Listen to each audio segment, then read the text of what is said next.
ሰላም ጤና ይስጥልን ውድና የተከበራችሁ የዩቲዩብ ቤተሰቦቼ እንዴት ናችሁ? ሰላም ናችሁ ወይ? እኔ ያለው እግዚአብሔር ይመስገን እጅግ በጣም ደህና ነኝ። ቤተሰብ ሁላችሁም በያላችሁበት የእግዚአብሔር ሰላም ይብዛላችሁ። ኦርቶዶክሳውያን እናታችን ቅድስት ድንግል ማርያም ሁላችሁንም በያላችሁበት ኪዳነ ምሕረት ተጠብቃችሁ ሙስሊም ወገኖቼን እህት ወንድሞቼንም አላህ ይጠብቃችሁ። እኔም አለው ደህና ነኝ እግዚአብሔር ይመስገን። ዛሬ ደረብረብ አድርጌ ለብሼ ነው የመጣሁት ብርድ ስለጀመረ እዚያ ያለንበት አገር እንግዲህ ያው ደረብረብ ማድረግ ያስፈልጋልና ለዛ ነው እንደዚህ ደርበብ ብዬ የመጣሁት። ቤተሰብ እንዳልክን አይቼ ነው የመጣሁት። እንዳልክ ባለፈው በሄሉ ስም የሆነ ድርጅት ነገር ከፍቷል። ዛሬ ደግሞ ይባስ ብሎ ሄለንን ተነቅሶ መጥቷልና ወጡ ሳይወጣወጥ ወስከምባው ቀጠጣ የሚባል ነገር አለና እንደገና ደግሞ ሌላም ተረት አለ። መብላቷን ሳታቅ እጇን ታጠበች የሚለው ማለት ነው። የተቱ እንኳን ፌክ ነው የሚመስለኝ። ለምን በጣም ብዙ ልጆች እንደዚህ አይነት ተቱ ተነቅሰው አከሌን ወደድኩ አከሌን ወደድኩ ምናምን ነገር ብለው ያጠፉ። ይሄ በቃ ዝም ብሎ በምናምን የሚሄድ ተቱ ነው ይሄ እንጂ ሪል የሆነ የተቱ ቀለም አይደለም ያደረገው። እርግጠኛ ነኝ። ምክንያቱም እንደዚህ አይነት ነገር ሲወሰን ማለት ነው እንደዚህ አይነት ነገርም ሲታሰብ የሚመጣውን ነገር ተቀብሎ መሆን አለበት። ማንኛውም ሰው ቢሆን ማለት ነው የወደፊቱን ህይወቱን ይሄ እንኳን ባይስተካከልለት የወደዳትን ሰው የወደደችውን ሰው ተነቅሳ የሷ ባይሆን ወይ ደግሞ የሱ ባትሆን አንድ ላይ ባይሆኑ በኋላ ምንድን ነው መጨረሻው? መቼም ዝም ብለው አይኖሩም አይደለ? የሆነ ሰንባዲ ይመጣል፣ ፍቅር ምናምን ይጀምራሉ፣ ወደ ትዳርም ነገር ይገባሉ። እዛም ውስጥ ከመግባታቸው በፊት ጥያቄ ይነሳባቸዋል። እቺ ማናት? ለምን ሲባል ተነቀስካት?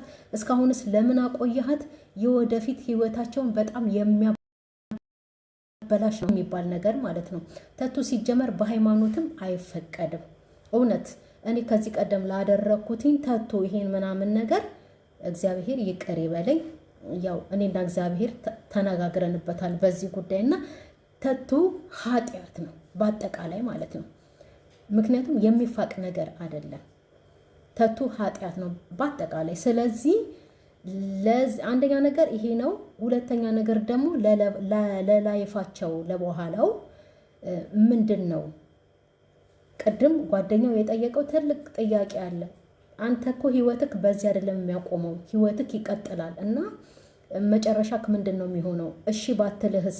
አብራችሁ ባትሆንስ? ገና ለገና ይሆናል ብሎ ነው ይሄንን ነገር ያደረገው። ግን እኔ ተቱ ሪል አይመስለኝም። ምክንያቱም ብዙ ሰዎች አይተናል፣ ዩቲዩበሮችን በጣም ትላልቅ ዩቲዩበሮችን አይተናል። ትላልቅ ታዋቂ ሰዎችን ተነቅሰው ይመጡ ወዲያው ደግሞ አስጠፍተውታል።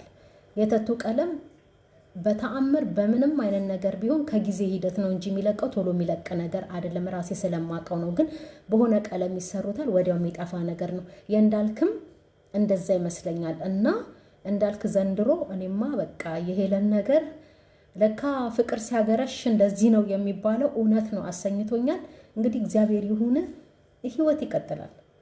እንዳልክ ይህን ያህል ደረጃ መሄድም አይጠበቅብህም። አንተ ትልቅ ሰው ነህ። በጣም ብዙ ነገር አመዛዝነህ አዋቂ ነህ። ብዙ ነገር ታውቃለህ።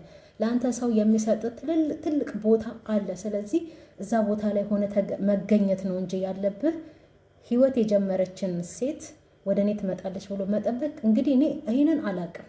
ይሄ የእግዚአብሔር ስራ ነው። መቼም ሰው አንድ ወንድ አፈቀረና ወይ አንድ ሴት ተፋቀሩና ይጋባሉ ወይ አንድ ላይ ይሆናሉ ማለት አይደለም። ሁሉን ነገር እግዚአብሔር ሲፈቅደው ነውና የልብህን እግዚአብሔር ይፈጽምልህ። ብቻ የተቱ ነገር